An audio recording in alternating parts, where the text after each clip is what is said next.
बात जरा उस मामले की जिस पर खित्ते के अंदर सियासत गरमाई है। दारुल हुकूमत दिल्ली से जम्मू कश्मीर तक एक ही मामले पर सबसे ज्यादा चर्चा हो रही है, सबसे ज्यादा गुफ्तगू डिबेट्स, डिस्कशन या बहस मुबाहिसों का एक सिलसिला, और वो है रिजर्वेशन का मामला। एहतजाजी मुजाहिरों के बीच हुकूमत की जानिब से यकीन दहानी और अदालत में 27 तारीख को होने वाली समाअत से कबल कई डेवलपमेंट्स वादी कश्मीर के अंदर गुज़श्ता 24 घंटों के अंदर हुई हैं।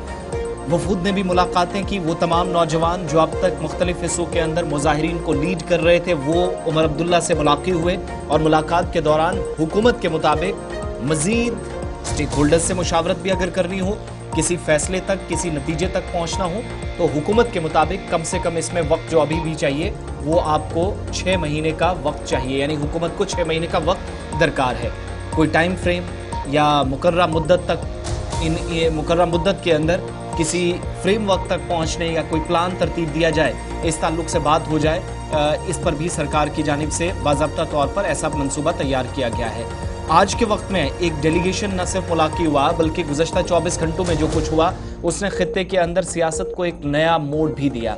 नेशनल कॉन्फ्रेंस के रुकन पार्लियामेंट आगा सईदुल्लाह मेहदी एहतजाजियों की हिमायत के लिए उतरे, तो अवामी इत्तेहाद पार्टी से रुकन असम्बली भी साथ थे। सड़कों पर जब नौजवान डॉक्टर्स थे, बाकी तलबा थे, ओपन मेरिट कैटेगरी को बचाने या फिर तहफ़्फ़ुज़ फराहम करने का मुतालबा किया जा रहा था, तो पीपल्स डेमोक्रेटिक पार्टी से वहीद पर्रा, इल्तिजा मुफ्ती और दीगर कायदीन सड़कों पर थे। लेकिन इन सब के बीच में जिस चीज़ की तवक्को की जा रही थी और इशारा मिला था कि हुकूमत की जानिब से मुशावरत का एक सिलसिला शुरू किया जाएगा, वो कल ही साथ साथ देखने को मिला जब एहतजाजी मुजाहिरा हुआ। तो इस दौरान वफद में जो लोग शामिल थे वो मुख्तलिफ ग्रुप्स को लीड कर रहे थे, मुख्तलिफ इदारों से मुंसलिक थे, लेकिन सबका मुतालबा एक था कि अदालत में बात अपनी जगह, लेकिन हुकूमत ने जो वादा किया है कि कम से कम चीज़ें इस हिसाब से चले, वो जो बैलेंस है, इम्बैलेंस है, उसको ख़त्म करके 50-50 पर या किसी नतीजे पर पहुंचा जाए कि ओपन मेरिट वालों के साथ भी इंसाफ की फराहमी को यकीनी बनाया जाए। इस पर गुफ्तगू शनीद के बीच उमर अब्दुल्ला की मुलाकात चंद नौजवानों के वफूद से भी या वफद से हुई है। अच्छा जी, ये बड़ा इंपॉर्टेंट है क्योंकि 70% से ज़्यादा अगर आप देखेंगे तो रिजर्वेशन का चला है। इस बीच मीटिंग हुई है और मीटिंग के बाद चिमे गोइयाँ बहुत सारी चली कि जिन लोगों ने मुलाकातें की, क्या हुआ क्या नहीं हुआ। अगर रियासत के वज़ीर आला उमर अब्दुल्ला ने अपने सोशल मीडिया साइट पर डिटेल भी थोड़ी सी डाल दी और तस्वीर और वीडियो भी सामने आया मीटिंग का। लेकिन ज़रा हम बात समझने की कोशिश करते हैं कि कल जब कड़ाके की ठंड के बीच स्टेक होल्डर्स बाहर आए, पुरअमन धरना दिया गया, उसके बाद वज़ीर आला से मुलाकात हुई, तो उस मीटिंग के अंदर क्या कुछ हुआ और कितने मुतमईन हैं वो लोग जो एहतजाज कर रहे थे। हमारे साथ साकिब जान साहब हैं जो GMC से ताल्लुक़ रखते हैं और कल इस पूरे निशस्त में वो वज़ीर आला के उस कमरे में मौजूद थे जब निशस्त हो रही थी, मीटिंग हो रही थी। ये जो 6 महीने का बीच में बात आ रही है, वक्त आ रहा है, ये क्या कुछ है, इस पर जरा बात करते हैं। साकिब साहब बहुत शुक्रिया सर ज्वाइन करने के लिए हमारे साथ। कंटिन्यूसली हम देख रहे थे सोशल मीडिया में, सुबह भी खंगाल रहा था, तो बहुत सारे लोग अपने अपने अंदाज से हर एक चीज को तोलने की कोशिश कर रहे थे। चूंकि आप फर्स्ट हैंड इंफॉर्मेशन है, जब आप वज़ीर आला से कल मिले तो क्या आपको लगा कि कहीं आइस ब्रेक हुआ और ये जो कल की पहल थी, क्या ये सही डायरेक्शन में सही कदम उठा कल पहले दिन में? जी मेरी आवाज आ रही है? जी जी बिल्कुल जी देखिए, जो कल की मूवमेंट थी, इट वाज प्योरली एक स्टूडेंट लेड मूवमेंट थी। हालांकि इसमें तमाम किस्म के पॉलिटिकल पार्टीज, चाहे वो NC के थे, PDP के थे, आप के थे या कोई भी, तो बट प्योरली ये स्टूडेंट लेड मूवमेंट थी। हम चीफ मिनिस्टर उमर अब्दुल्ला से मिले, एक जो जनरल एप्रीहेंशन है रिजर्वेशन के रिलेटेड, उनके रिलेटेड बात हुई उनसे। जो चंद दिनों से पहले हमने देखा था कि जब भी किसी भी NC लीडर से हम बात करते थे रिगार्डिंग रिजर्वेशन, तो वो ये मुतालबा करते थे कि ये सब जुडिस है। तो इस हवाले से भी बात हुई कि ऐसा तो दुनिया का कोई कोर्ट नहीं है जो गवर्नमेंट को रोकता है अपने वर्क या काम करने से, तो ये मुतालबा ना करे। तो ये उमर अब्दुल्ला साहब ने एश्योरेंस दी कि ये चाहे कोर्ट में जो केस जो चल रहा है, जिनने एक पिटीशन डाली है रिलेटेड टू इट, वो साइड बाय साइड शाना बशाना चलेगा और हम अपना काम करेंगे रिगार्डिंग कोर्ट क्या करे क्या नहीं करे। और दूसरा मुतालबा हमारा ये था कि आपने जो सब कमेटी बनाई है, इसका टाइम बाउंड नहीं है। हम चाहते हैं कि इसे एक time bound, time limit, time frame में रखें ताकि जो नतीजा है सब कमेटी का वो जल्द से जल्द आ जाए। तो इसके हवाले से भी उमर साहब ने कहा कि हम इसको, आप मुझे 1 महीना तो हो गया, उन्हें 6 महीने बोलते हैं टोटल सब कमेटी के लिए, जिसमें से 1 महीना चला गया है। तो उन्हें बोला कि मैक्सिमम टाइम 6 महीने, तो इससे पहले भी हो सकता है, लाइक 2 महीने, 3 महीने, 4 महीने, कभी भी हो सकता है मैक्सिमम टाइम। तो हालांकि अभी 1 महीना हो चुका है, दिसंबर का महीना, तो मतलब मैक्सिमम टाइम अभी 5 महीने फिर एक हिसाब से मुतालबा किया उनने। तीसरा जो था मुतालबा स्टूडेंट्स का था रिलेटेड टू जो रिक्रूटमेंट्स अभी हो रही है, इसके बारे में स्टे हो जाए किसी तरीके से, जब तक जो मेगा रिक्रूटमेंट्स हो रही है अभी। तो इसका मुतालबा उनकी तरफ से ये था कि वो इस चीज को स्टे तो नहीं कर सकते, बट इसके बारे में सोचेंगे, ताकि जो मास रिक्रूटमेंट्स हो, जो न्यू रिजर्वेशन पॉलिसी फिर आएंगी, इसके बाद जो फॉर्मेट होगी सारे पार्टी से बात करके उससे हो जाए।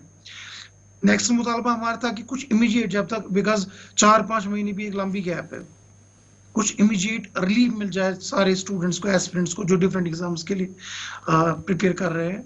तो उसका मुतालबा ये था कि हमने टीम बनाई थी, तो हम उनसे मिलेंगे वगैरह, जो जो वो इमीडिएट रिलीफ दे सकते हैं डिफरेंट एस्पिरेंट्स के जो पॉइंट्स है उसके रिलेटेड, वो दे सकते, वो देंगे। और जो हमारा नीट पीजी का मुतालबा है, क्योंकि नीट पीजी जो है ये एक नेशनल वाइड एग्जाम है, जो पूरे साल एक ही टाइम पे होता है, ना ये डेट चेंज हो सकती है, ना आगे ना पीछे। तो इसके रिलेटेड हम चाहते थे कि जो एक बहुत बड़ा मुद्दा है कि एक इमीडिएट रिलीफ मिल जाए, जैसे SRO 49 को अप्लाई हो, रूल 17 इरेडिकेट हो, बॉन्ड पॉलिसी चलाया जाए। तो इसके मुतालबे में हमें पॉजिटिव रेस्पॉन्स आया, तो आने वाले दिनों में हम देखेंगे कि वो इम्प्लीमेंट होगा कि नहीं। साकिब साहब, आपने कहा कि वज़ीर आला के सामने जो मुतालबात आपकी तरफ से रखे गए हैं, एक पॉजिटिव डायरेक्शन में ये सारी चीज़ें चली है, और अभी 5 महीने का, चूंकि 1 महीना चला गया, 5 महीने का वक्त है। इस बीच आपने कहा कि एक कमेटी बनाने की भी बात कही गई, जो आपके साथ राब्ते में रहेगी और आपके जो जेन्युइन इशूज़ हैं उनको एड्रेस करने की कोशिश करेगी। क्या इस ज़िम्मन में ये कोई टाइम फ्रेम है कि कब तक वो कमेटी फ्रेम अप होगी, वो आपके साथ राब्ता करेगी? ये जो कमेटी, तो इन्हें सब कमेटी बनाई थी, कैबिनेट सब कमेटी, जो इन्हें, जी, कैबिनेट जो इन्हें सब कमेटी बनाई थी रिगार्डिंग रिजर्वेशन। अभी तक मुझे लगता है कि जो वो सब जुडिस वगैरह कह रहे थे, वो थोड़ी इनएक्टिव थी वो सब कमेटी। तो होपफुली इस मीटिंग के बाद वो एक्टिव हो जाएगी, जैसे कि उमर साहब ने एश्योरेंस दी कि वो बाहर थे वगैरह, बिजी थे, तो अब वो खुद ही will take care of that committee, वो भी खुद देखेंगे। तो वो भी इनके अंडर ही सब कमेटी आती है, तो वो भी उसको देखेंगे, ताकि वो कमेटी आपसे मिले एंड हम उन कमेटी से मिले और अपनी अप्रेंशंस जो है वगैरह उनको बताए, तो जल्द से जल्द रिपोर्ट तैयार करें। अच्छा, जो कमेटी जब से बनी है तकरीबन 1 माह का वक्त भी हो गया है, अब अदालत में भी हुकूमत को 1-2 दिन तक रिपोर्ट पेश करनी है। स्टेक होल्डर्स से चूंकि कहा गया था एक मुशावरत होगी, डेलिब्रेशंस का आगाज होगा, क्या किसी से कोई गुफ्तो शनीद अब तक हुई है, या आपके साथ कोई राब्ता, या अभी आप इसके बाद करेंगे? मैं कह रहा था, यही हमने उमर साहब से बात की कि अगर कमेटी बनी है, वो अभी तक थोड़ी इनएक्टिव थी जी, वो खामोश थी, अभी तक इनएक्टिव थी। वो उनके जो डिफरेंट पॉलिटिकल पार्टीज के, उनके पार्टीज के जो लीडर्स थे, वो सब जुडिस बोल के वो बात ही नहीं कर रहे थे। अब इस मीटिंग के बाद जो उमर साहब ने खुद कहा कि नहीं, ऐसा बिल्कुल नहीं होगा, कोई पार्टी का लीडर सब जुडिस का बहाना नहीं देगा, वो कमेटी आपसे शाना बशाना काम करेगी, आपसे मिलेगी, डिफरेंट स्टेक होल्डर से मिलेगी और जल्द से जल्द रिपोर्ट तैयार करेगी। तो क्या मैं ये समझूं साकिब कि कल की मीटिंग एक फ्रूटफुल मीटिंग रही, क्योंकि from the highest chair chief minister ने एश्योरेंस दी है, खुद वो मॉनिटर इस चीज को करेंगे, तो क्या तलबा इस पूरे मीटिंग के बाद मुतमईन नजर आए? क्योंकि हम देख रहे थे दिल्ली से लेकर जम्मू कश्मीर तक बहुत सारे ग्रुप्स एक्टिवेट है, बहुत सारे तलबा एहतजाज कर रहे हैं, और उनकी एक बड़ी डिमांड ये थी कि भैया जब तक ये मामला होता तब तक रुक जाए। आपने कहा कि वज़ीर आला ने कहा कि बिना बैन रिक्रूटमेंट पर तब तक नहीं होगी, लेकिन बीच का रास्ता कोई निकालने की कोशिश की जाएगी। ये माने मैं समझना चाहता हूँ कि क्या मकसद था वज़ीर आला का ये कहने का? जी, वो तो वज़ीर आला ही कह सकते हैं उनका क्या मतलब था इस चीज का। चलिए साकिब, बहुत शुक्रिया जी। अच्छा, ये चलते चलते बताइए, क्या जो तलबा कल एहतजाज श्रीनगर के अंदर कर रहे थे वो सेटिस्फाइड है? देखिए, सेटिस्फेक्शन यही आएगी जब हम रिजल्ट देखेंगे। एक तो मीटिंग हो गई, ठीक है, वो ऑफिस के अंदर हो गई, बट अब हम रिजल्ट चाहते हैं, उस मीटिंग के रिजल्ट चाहते हैं। कल तो डिफरेंट इलाकों से, इनफैक्ट जो वहाँ स्टूडेंट्स आए थे, हमने जब बात की, कुछ तो दिल्ली से ट्रैवल करके आए थे एक ही रात में, कुछ तो जम्मू से आए थे, डिफरेंट इलाकों से आए थे। ठंड थी, तो इनिशियली तो वहाँ जमा होने नहीं दिया था, बट जब रूलर साहब आए वगैरह, तो फिर हम सबको जब जमा हो पाए और उन्हें मार्च किया। में अब हम खुश या in the sense we will be satisfied जब हम रिजल्ट देखेंगे। तो अभी रिजल्ट के लिए तलबा कितनी देर तक इंतजार करेंगे कि चलिए भाई हम 10 दिन वेट करते हैं, 15 दिन वेट करते हैं, उसके बाद कोई नई हम तो कब से वेट ही कर रहे हैं। अब हम बार बार तो इनसे मिल ही रहे हैं। देखिए, ये उमर साहब इस वक्त इस कौम के सरबराह है, एक लीडर है जी।